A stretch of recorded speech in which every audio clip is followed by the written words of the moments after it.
I'm very happy to be here. I'm not a permanent employee of smartEn, but I'm one of the belonging to one of the company representing smartEn. Just as a quick introduction before asking maybe the panelists to join, I'd like to introduce very briefly what is our recommendation and view of AI in general term when it comes to energy and which I hope can help to set the scene moving forward. So for those who do not know us, we have around 100 different players into our association. We qualify ourselves as a specialist of the demand-side flexibility business in general term. I understood that you have heard in the morning about the importance of flexibility with representation of ETSOE, which is, by the way, also a topic which I know a bit because I was a Secretary General of ETSOE a few years ago. So I learned a bit how to operate the grid in general order. So we actually just launched today a white paper about AI, and which is a result of a kind of a pulse check, which we had within our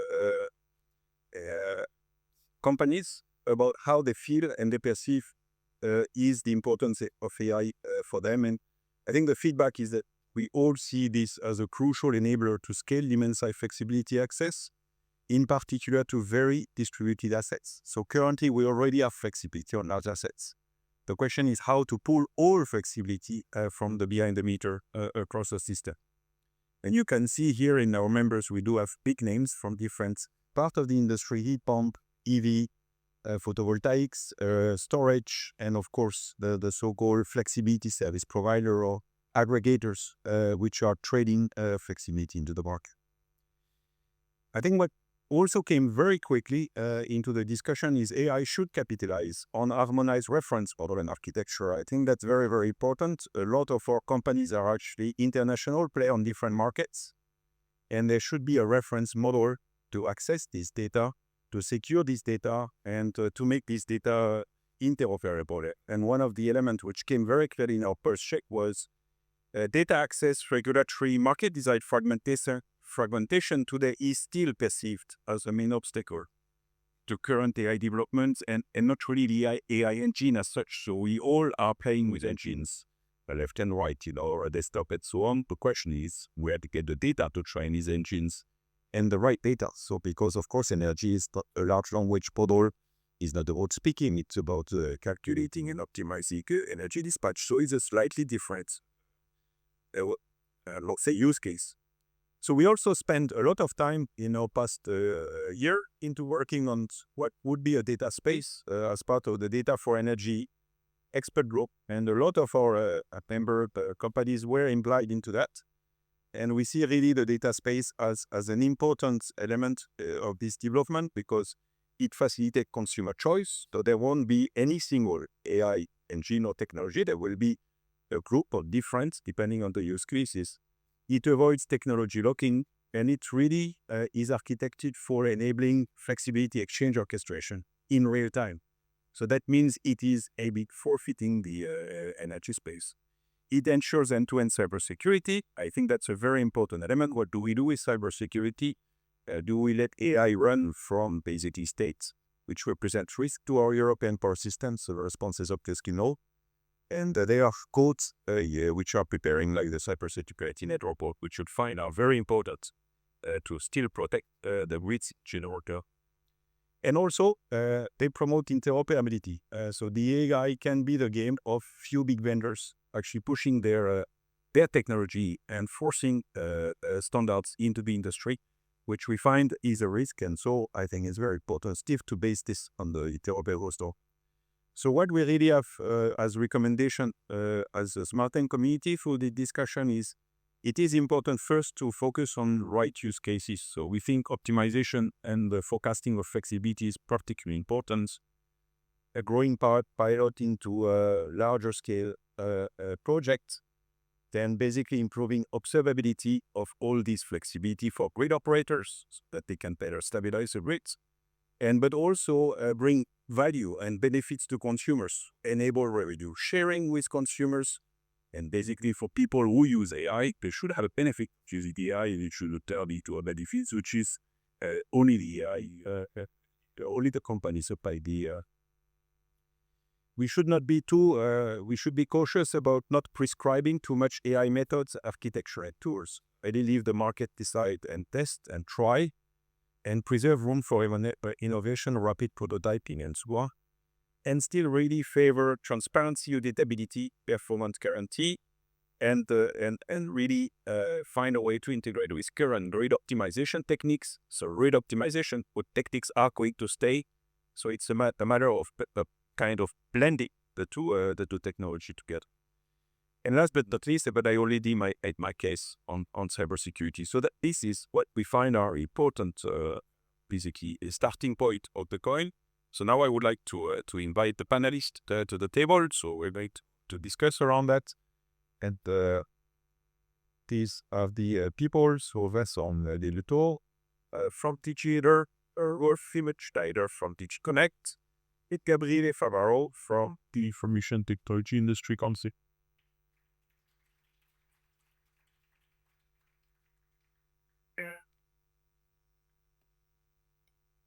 Okay, so, and thank you for joining. It's a great honor for me to favor such a distinguished panel.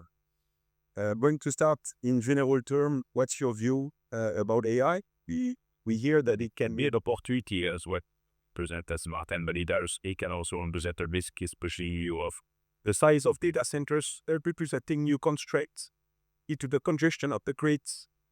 So without talking about efficiency, others, so what's the balance? How do you see these development food taking the pot test? Who wants to start this off?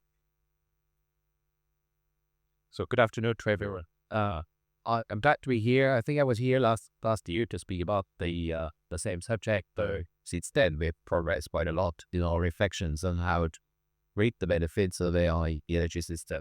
I mean, the way we see DG energy is, of course, as an enabler to backbone energy system. Post system of energy. So to that can help us achieve our energy policy objectives. As a matter of fact, we see a lot of applications of AI energy system already. When we keep talking about AI as a power technology, but have been application to AI in the energy system for many years now. A causal value chain for the forecasting of renewable energy production, all the way down to the use of energy in buildings or industry, but beyond. So, back the system very efficient. So all these applications are very interesting if you look at it. It's a great interest if we want to replicate that further here. We've seen also at 6 last year a number of reports being released that show evidence of the benefits of AI in the energy system. I refer here bricks of the report of the International Energy Agency, which was released last year, which showed that the AI can report benefits to the greenhouse gas emission production. The actually representatives of consumption of energy, and they refer to other reports as well. Even reports from NGOs, which you got this slightly different figures. Reports go to it, but I think everyone agree that there is a fantastic tool in energy system. That said, of course, we're cautious by the fact that the AI will also caught with some challenges.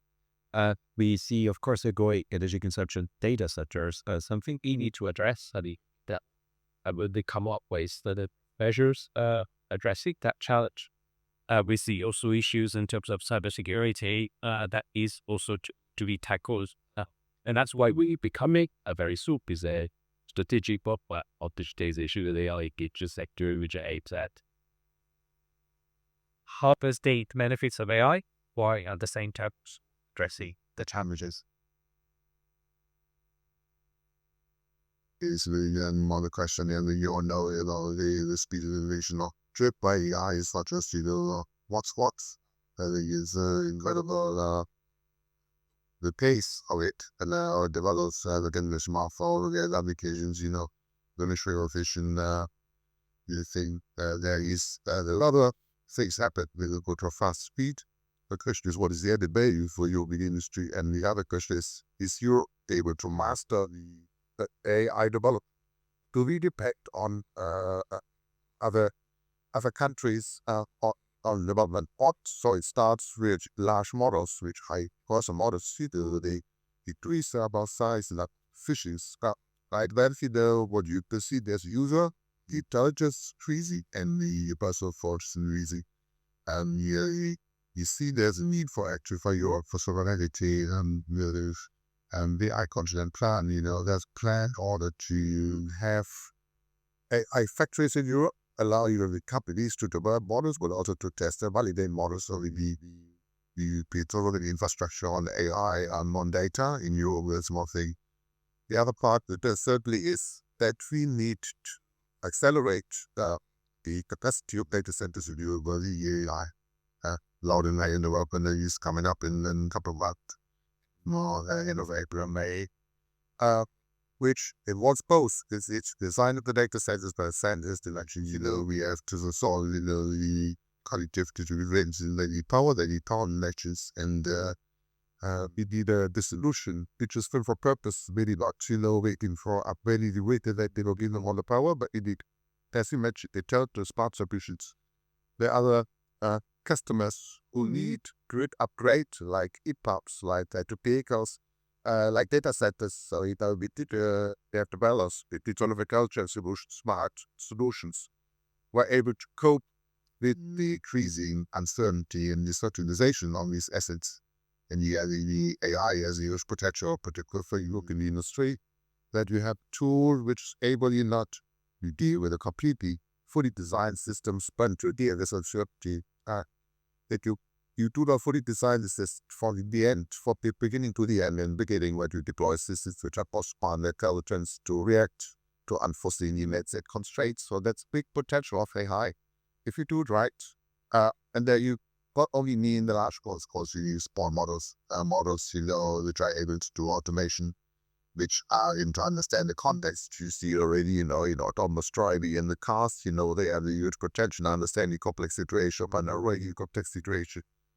And I believe, these models are not unique to one industry. I think once to master these models, you can apply it to different scenarios of automation and orchestration of the village resources.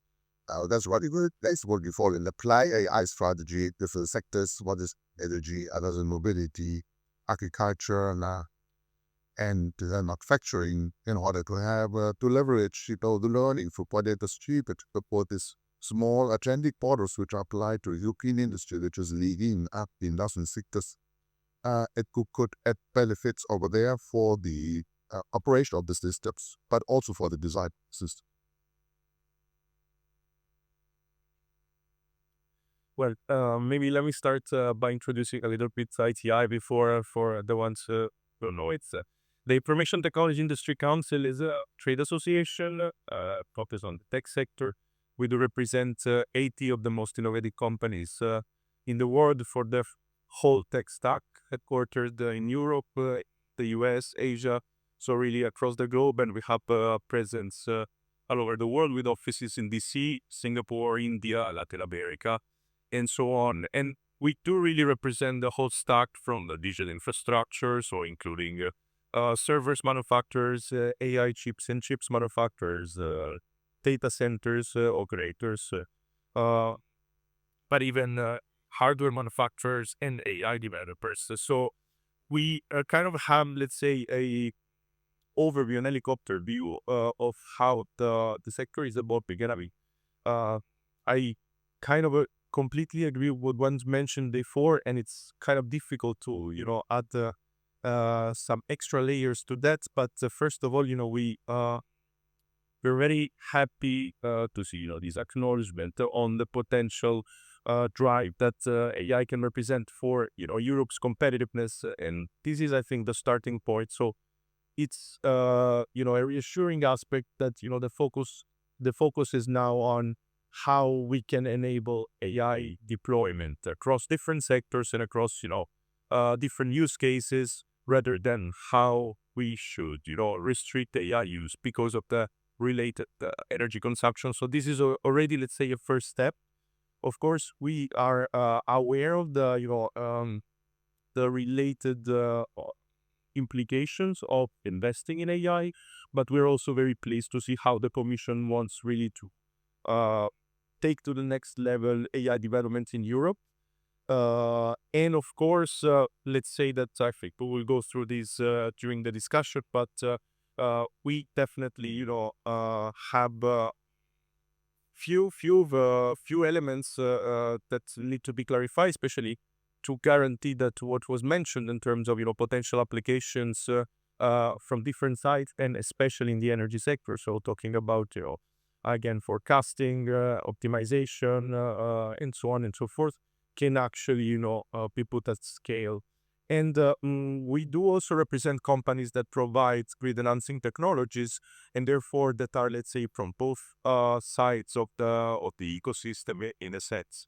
But we believe, first of all, that a holistic approach is very important to to drive this uptake of AI. And the fact that we have today, DG Connect and DG Energy together is really reassuring. And we are, eager to see what the AI development target, but also the digitalization, the roadmap for digitalization and AI for the energy sector will bring along. We are confident that there will be many opportunities for energy sector operators to digitalize, to uptake digital and AI-based solution, and we do not put any fear on potential.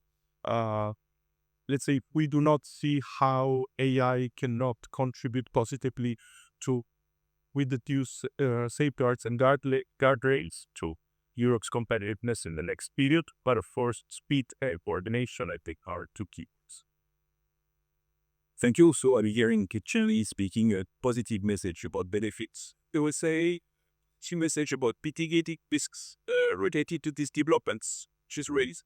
So then the next question is implementation. So I'm hearing from you, Rolf, Arthur, that the speed is key. We need to keep up with our European industry and the rest of the world. And so there's also a question on new regulation to come. Also, from Vincent about the new AI roadmap. What's your view on basically how can we accelerate? How are you trying as legislator to help this? I would like also to add a question with my background. I was the TSO world.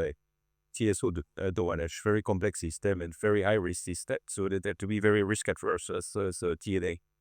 And when you are risk adverse, you don't tend to be the best friend of AI, because of course AI is not fully controlled. And so are you trying to kind of facilitate things to accelerate in my English? Exactly. Yeah, I mean, we try to work as fast as possible together with our colleagues from DG Connect to force the strategy roadmap or be a regulation. There would be a communication of the your commission, but at least the number of actors that we have in mind. It is a strategy, so that would contain number of things that we believe execute we benefits by our energy system. We've been giving the matters of thoughts for several years now. You may remember in 2022, we had an action for the digitization of the energy system. At that time, I think all these book body I was the action plan, and that was not a lot to make. So we were addressing other aspects, but that action plan helped us pave the way to the board. If the digitization and energy, the better orchestra, in especially got the task to cut business of strategic networks. We launched another consultation last year, which closed on 5th of November. So we wanted to hear from the stakeholders what their needs are. That's how we proceed for being action at the Commission's level. And we learned a number of interesting facts that connect needs from the different players. I mean, first and foremost, that what we asked them were really willing to focus on when to use AI and digital solutions in the energy sector. What sort of barriers we need to overcome? First, I mean, one barrier that came very prominently in the survey was the lack of quality data. That's exactly what you were saying, Go, in your introduction. So we think we need to work on that. I mean, that's something we really need to accelerate. Well, we also asked them a sort of which part of the energy system they think AI could provide the most benefits for, and the answer was grid management, grid operation. That they so that I think that was also another interesting thing. They also asked us to look forward, and they in the population levels that are specific for the energy sector. So and something so we considered reflected upon for about that. And they were clear as well that the energy used by data centers is something in Europe we should need to understand. Today, it's only between 2 or 3% of the electricity used. So what they say is up is not at all. But if you look, it's the consumption geographically, it's very localized. It's also in some countries like Ireland, it's more than around 20% of the electricity used. So that's becoming a major energy load in the energy system. So that requires some specific actions, and that's what we also considered very carefully. There are other apps for data centers, and problems differ from country to country, but generally speaking, we thought we need to be addressing that subject very carefully. So we will, with the strategic roadmap, come up with a data center energy efficiency package so that we can be clear on the energy efficiency or the environmental performance of data centers, and we can also think of the sort of minimum requirements that may be needed in Europe to level the reflection of that is within the package we've got alongside the roadmap. And the people were also clear that we need to get cybersecurity issues. But here, and I should say AI, well, you were saying, of course, the TSOs and the DSOs are risk adverse. These are pretty infrastructure, so we have to look at those aspects so very carefully. But let's not forget that AI can also help in detecting problems and in having a response that is very fast and that take into account a lot of data from the energy system. So AI can also be or ally addressing cybersecurity issues. So we have to look at that from the true factors, I'm saying. And so I mean, perhaps later I will say a word on the app itself, but the sort of areas we're thinking. Yeah. So I mean, basically, what we want to address are, first of all, energy for you. I've talked about data centers and the growing energy consumption. It's 3% of the electricity use. We know that the use of energy by data centers will increase substantially until 2030. There, the estimates vary both between the different sources, but one good reasonably is the consumption picture by 2030. So what should we do to ensure a sustainable integration of data centers into the energy system in a way that is sustainable? That's very important. Data centers use clean energy, but also in return of being integrated in the energy system. So give us some flexibility, but possible give us waste heat that we can reuse. So looking at the advantages, also conductors, and also as part of this first pillar, also that we can lead to increase the energy efficiency of data centers as the package I mentioned. In a second part of the action plan, also want to look at AI for energy system, but how do we use AI to make our system more efficient? And there, you will big faith about the stakeholders in terms that we need a foundation of a specific user sector. Into what does it mean for us at the European? But what do we need to do? What sort of funding we need to mobilize? The Horizon Europe program, we already earmarked some money for those projects in the work program for this year and next year. We have 75 billion that are specifically earmarked for AI and energy in the Horizon Europe work program. Was adopted in December last year, so there's already big pot of money for actions in this area. And the third area of intervention is also to get data for your data that use the AI solution. So how do we respond to the stakeholders towards that the lack of quality data? That means there comes the idea of the common European University data space was Well mentioned, and we will of course build all the reputations from smartEn. Okay, us as well, good data estimate to the impact of our agent system. And alongside these three pillars, we also reflect on the enabling measures. What needs to be done in terms of ski debugs. Underpaid the last scale partnership that we established after our first action 5 years. or sort of go spinning to get pace. And also, is there a scope for integration? Yeah. Not much data, let's say, sozusagen Kompass-Strategie, wir dann die kommen, also die AI-Strategy, wie die braucht, expansion, was purpose to accelerate the AI innovation in energy.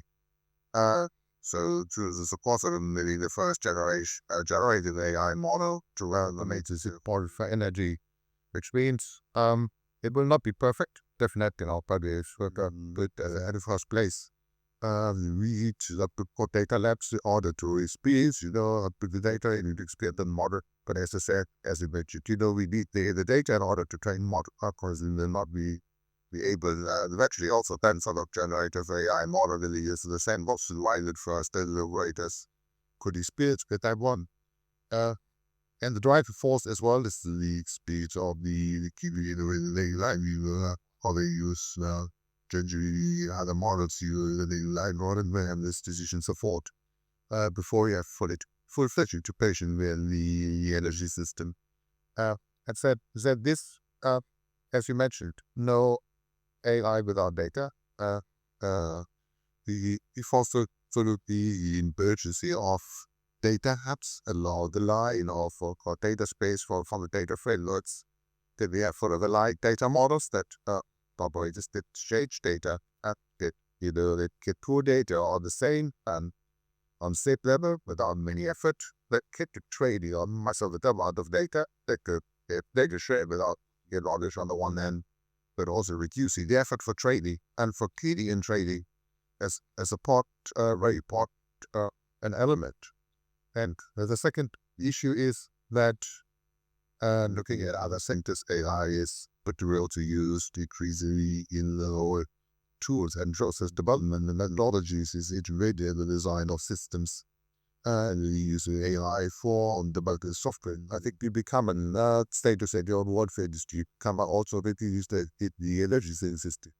So you have a much faster innovation in terms of our system design and introduce your services. And at the same time, to deploy services on a regular basis. I think it forces a security issue.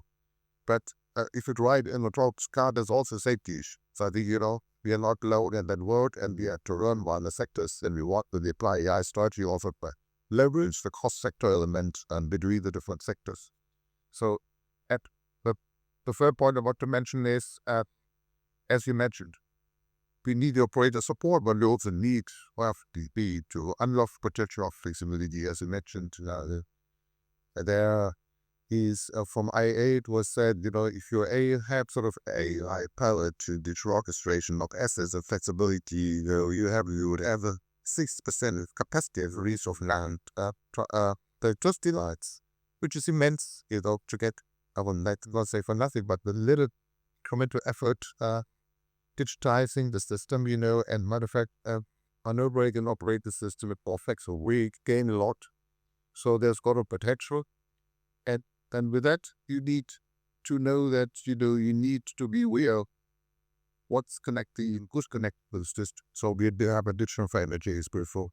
We'll be exactly have the discussion between different sectors: the transport sector, the mobility sector, the energy sector, as well as the digital sector. So how does the system knows what is the need of the different assets to the IT system? How do we, with the airport and registration of guesses, and finally also how to activate. Activation has to go to the time, meaning that it goes to the grid edge. So we need as much already like but smaller trending models to go into grid edge.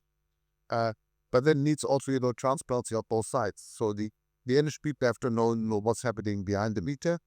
as well as, if you are an operator of a track or the core, or how you do you charge, when do you charge, or what is the principle of managing a flexibility. Otherwise, you cannot match both sides, the energy supply and the energy demand.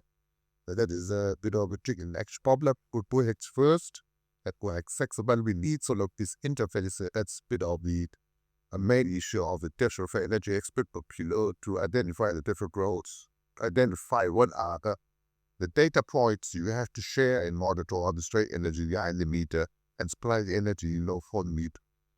That's a very valuable discussion, and that needs to go advanced. We will publish regularly about the year. What are the recommendations? What are the big findings? What is the degree different sectors?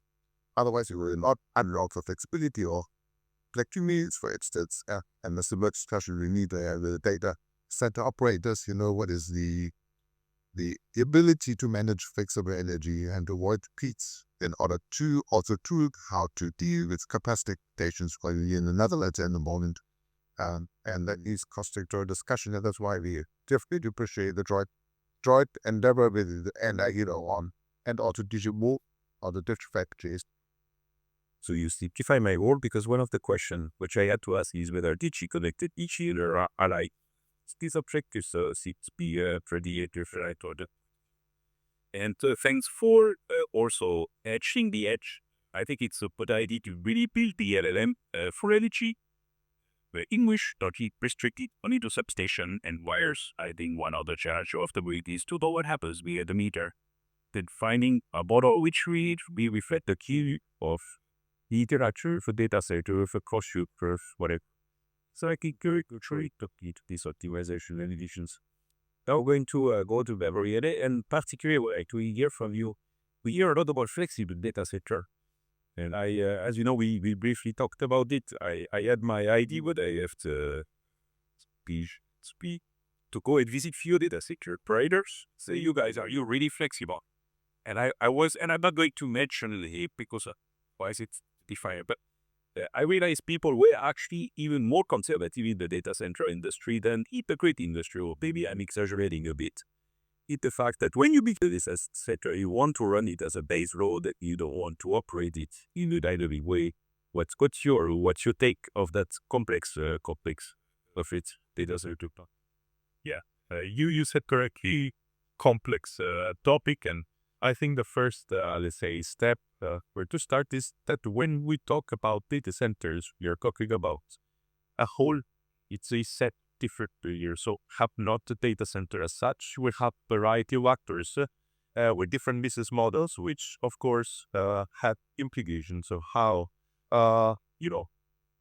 they make considerations related to flexibility, but also, to access to grids, to behind the meter, or, developing related energy sources just dedicated to that behind the meter. How they also, what's their compute capacity, what's their energy consumption. So there are a lot of varieties, a lot of differences, and this depends mostly on what we're talking about. So just to give a few examples, we have, the vertical integrated data centers generally operated by usual so-called hyperscalers, so big companies where they basically own the infrastructure, operate the infrastructure, they own the server, they design the servers, and they run their cloud or the AI inside those data centers. In those cases, they have, let's say, full overview what's happening with the data center. Therefore, some of these actors may have a little bit more flexibility and potential for flexibility. Let's put it like that. We can have even issue critical data centers. So for certain type of needs, it could be military, it could be healthcare. So there you actually need 24/7 power capacity, and therefore the very little space for flexibility. While you have also co-locators, which are kind of renting their space, their power, their security requirements, and so on.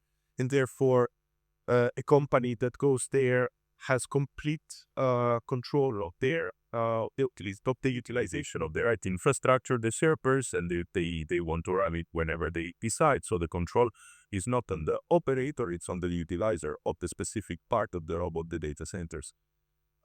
Therefore, and this is just few of them, because we have also another, some other layers, but starting from there, you can understand there is less flexibility, that there is a bit more nuances to be taken into account, and therefore, we need to, understand where and when we require flexibility, what this implies.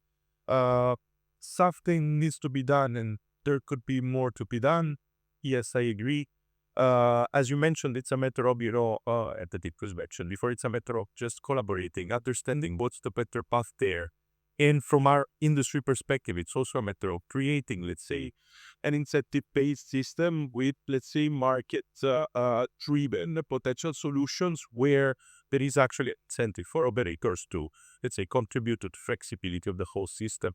So I would say that we can start from, let's say, at all the, rigid requirements on flexibility, opening up the discussion with different actors also, because as you mentioned, right, the number of actors and industries are digitalizing and electrifying is growing, so there is more potential for flexibility. But again, this is a conversation that is to start now also, because on the other end, we focus on this piece, but data centers are facing kind of a difficult moment in terms of they need to invest, and there is the tension for the Commission to push investments for data centers or tripling data center capacity. But there is, difficulties at having the access to rates. There is a fragmented landscape in terms of, national frameworks. There is, different climate conditions that apply different kind of,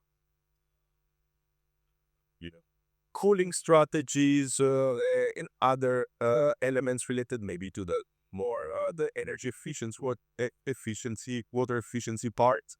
So again, it's true that now there is this moment to invest in data center, but it's not that, they just invest and the data center is beefed. They need predictability. They need investment predictability. They need access. So it's a matter of really trying in a very short period of time, having everyone around the table and understanding what are the implications of, incentives vis-a-vis requirements, what can be done vis-a-vis what, can actually be improved. So it's a lot of considerations just to give a bit more understanding. And maybe one final thing on the, on the enabling side of regulation there, we definitely welcome the approach that the Commission has taken. We see that there is, strong and concrete interest in really providing this cooperation framework and possibilities for investing more and more in data center and then consequently AI. What we want to see is, of course, as it's been said, for competitiveness purposes, to come up with something that is as much as possible harmonized, avoiding overlaps, avoiding, potential conflicting requirements, because when we talk about, energy efficiency and we talk about deployment or capacity building, there could be some frictions there, so we need to make sure to reflect these aspects. And also to make sure that the national dimension is taken into account, because we see a lot of good intent, a lot of great strategy at the European level, alignment, let's say, when we discuss this, at the EU level. But again, when we talk and when our company talks with national authorities or regulators at the granular level, these grand strategies kind of missed, and this a missed opportunity in our opinion, because it does a very decarbonized framework that can actually stay development. I would like to refer particularly to the network code for device height flexibility, which is definitely going to improve the level of incentive which is given to the individual assets. I think DG is after huge work that's picked up or free to the materiality already in there. And that's, I think, we to feel part of the gap. You originally what did it? We need to you what to do. It is a very like this. I wanted to just react to what you said. Just very important. The need to work together on the same table. The user system operators, the data set operators. we thought that organized a series of meetings between these two actors. They're very different. On the one hand, we see the system operator, the energy system operators, increase customers, force it to be infrastructure, at their base, but the tech industry is very fast. Build data centers very quickly. But that conversation that we've started between these two stakeholders is very interesting, because we see that they can break some shared commitments. And what we are doing now is that we are enlarging a little bit for the conversation. We are also trying to reach out first to the energy providers, but also to the district heating and system operators, because they can reuse a waste heat from data centers, and trying to see what everybody could break so that we get this sustainable iteration of data centers in the energy system. Another important player in that discussion are the public utilities. So we support to involve the operator supplier. Both past week meeting was that was this week actually. That was Tuesday. The ministries responsible for energy trying to see how the sort of actions that they would like to undertake that takes to facilitate the integration data centers. So I think that's also an important player that we need to engage at that conversation and see what sort of things we can do together with not binding commitments, but that could help data center operators as much as they could help this energy system operators, because data centers can provide, in some cases, flexibility, but also waste heat. They can also provide local benefits for the population. So as we've seen cases where data center implementation was also coming out by some benefits for the schools of other community actors. So I think these are the sort of things we are reflecting, and there will be more in the strategy roadmap around that. Yes.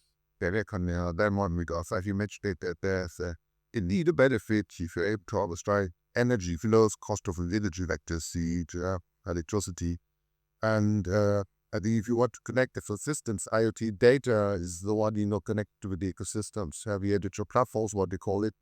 But then needs it needs a digital interface, or the software layer or digital backbone.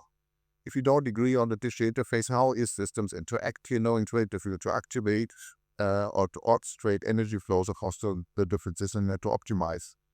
And that could happen or will happen for simplicity on the local level, on the edge level. So talk about what you call it, the AI power and the backbone, and what do we have this agreement of? Or is the data sharing between the different actors with the same understanding of flexibility of available excess energy or the need of energy in that demand and complicated cost different system. But that is submitted as per layer, an overlay across different systems which we have to standardize, and that could help definitely in order to advance what we call systems for systems, or the agreement between the complete systems. Cross-sectorial data orchestration that will be here. I'm going to pause here with the debate because I want to keep this with the experts of switch topics. I hope you've been relatively clear so far.